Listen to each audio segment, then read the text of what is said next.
বিহু বুলি আহিছোঁ অকণমান মন্দিৰলৈ ভাবিছোঁ এটা ভিডিঅ' বনাওঁ ধুনীয়া দৃশ্য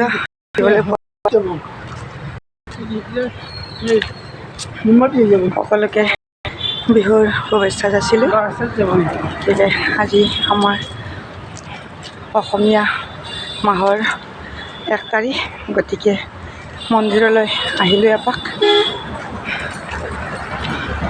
দেখাই আছোঁ পিছত। এটা হেৰি সোধা এনে আৰু ল'লে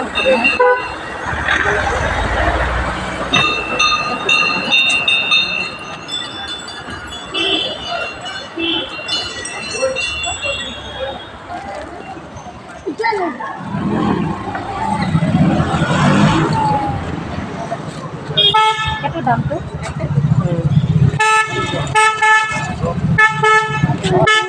কিবা এটা ক'ব লাগে বিহুৰ বতৰ লবাই আহিছা গীতামন্দিৰলৈ আহিছা ক'লোঁ মই এটা বনালোঁ এটা ভিডিঅ' আপুনি ৰাইজ আমাৰ এই বহাগী একদম আজি 1 তাৰিখ হয় আৰু সকলো ৰাইজে আহিছে, চাকি বন্তি জ্বলাইছে আৰু কোনোবা আহিব আছে যদি আহক আমাৰ গীতা মন্দিৰলৈ। আমাৰ গীতা মন্দিৰটো কিমান ধুনীয়া হৈছে, আপোনালোকে এবাৰ চাই যাওকহি। নমস্কাৰ, বাই বাই দিয়ক, বাই বাই। আপুনি ক'ব। ঠিক আছে, নমস্কাৰ। আজি বহাগৰ প্ৰথম দিন, এই বহাগৰ ৰঙালী বিহু সকলোকে মই ৰঙালী বিহুৰ শুভেচ্ছা জনাইছোঁ। এই বাইদেউগৰাকীক লগ পালোঁ, তেখেতে মানে ভিডিঅ' কৰি আছিলে, মোক কিবা খবৰ দিলে, সেয়ে মই তেখেতলৈও এই ৰঙালী বিহুৰ গোটেই ৰঙালী বিহুৰ ওলগ জনাইছোঁ। আমি আহিছোঁ বৰ্তমান গীতা মন্দিৰ।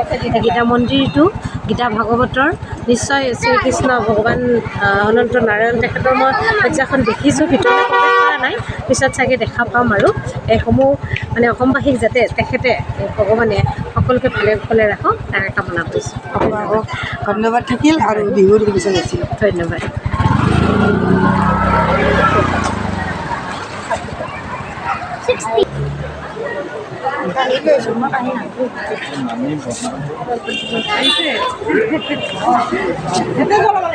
ক'ত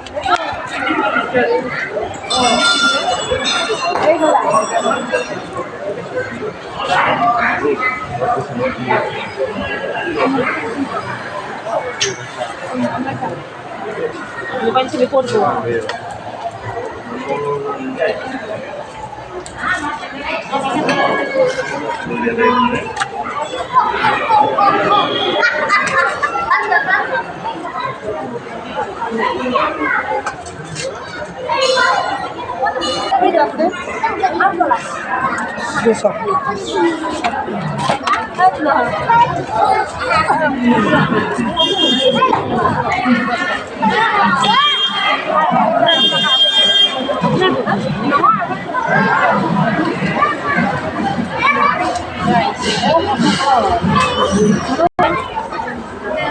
थोड़ी